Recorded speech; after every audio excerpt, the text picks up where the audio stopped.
jika akan menemui Sang Pencipta, pasti ruh kita akan dicabut oleh malaikat maut. Tak ada yang bisa menghindar jika ajal sudah datang menjemput.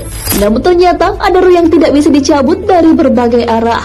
Malaikat pun bingung, lalu dengan apa malaikat maut mencabut ruh tersebut? Kisah tentang kebingungan malaikat maut karena tak bisa mencabut nyawa diabadikan dalam kitab Daqaiq Al-Akbar, karya Imam Abdurrahim bin Ahmad Al-Qadi. Pernahkah kamu membayangkan jika ruh yang akan dicabut nyawanya oleh malaikat maut melakukan protes? Ya, ini pernah terjadi. Allah Subhanahu wa Ta'ala memberitahu malaikat maut untuk membawa hambanya kembali dengan mengambil ruhnya. Malaikat maut hendak mengambil ruh si fulan. Beragam cara dicoba untuk mengambil ruh tersebut. Malaikat maut mencoba mengambil ruh dari mulut jasad tersebut, namun tak bisa. Mulut fulan sedang berzikir kepada Allah Subhanahu wa Ta'ala. Lisan pun berkata bahwa malaikat maut tak punya jalan untuk mengambil ruh tersebut dari lisan, karena ia senantiasa berzikir menyebut nama Allah Subhanahu wa Ta'ala. Karena tak berhasil, malaikat maut pun kembali menghadap Allah dan mengadukan apa yang sedang dialaminya. Allah pun menanggapi keluhan tersebut dengan menyuruh mengambil dari sisi yang lain. Malaikat maut pun turun dan mencoba mencabut nyawa dari arah tangan fulan. Namun sayang sekali tak bisa juga. Ternyata tangan si fulan sering digunakan untuk bersedekah, mengelus-elus kepala anak yatim, dan menulis yang baik-baik. Tangan tersebut berkata, bukan dari arahku, engkau mengambil ruhku. Lagi-lagi malaikat maut menghadap Allah Subhanahu wa Ta'ala dan mengadukan hal yang dialaminya.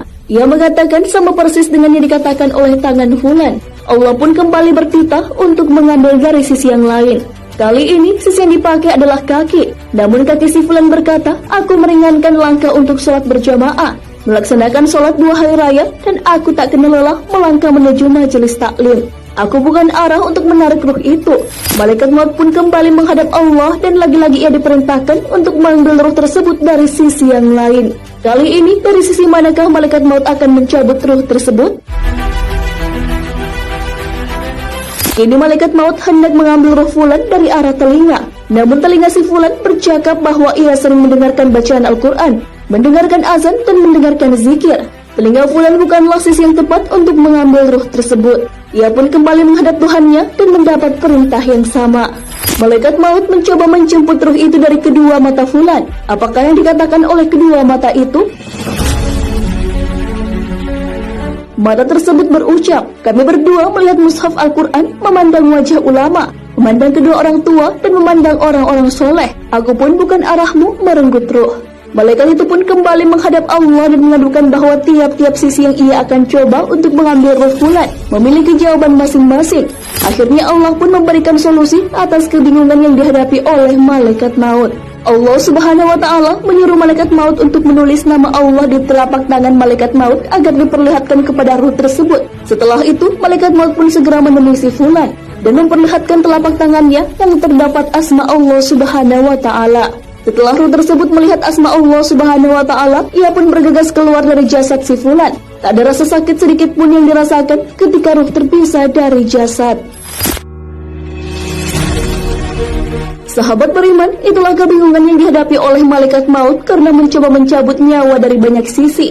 Namun ia tak kunjung bisa mencabutnya karena setiap sisi punya jawabannya masing-masing. Proses dicabutnya nyawa tidak selamanya sama dengan fulan tersebut. Namun ada kalanya malaikat mencabut nyawa dengan menyakitkan. Hal ini sesuai firman Allah Subhanahu wa Ta'ala. Alangkah dahsyatnya sekiranya kamu melihat di waktu orang-orang yang zalim berada dalam tekanan-tekanan sakratul maut, sedang para malaikat memukul dengan tangannya sambil berkata, keluarkan nyawamu. Di hari ini kamu dibalas dengan siksaan yang sangat menghinakan, karena kamu selalu mengatakan terhadap Allah perkataan yang tidak benar, dan karena kamu selalu menyombongkan diri terhadap ayat-ayatnya.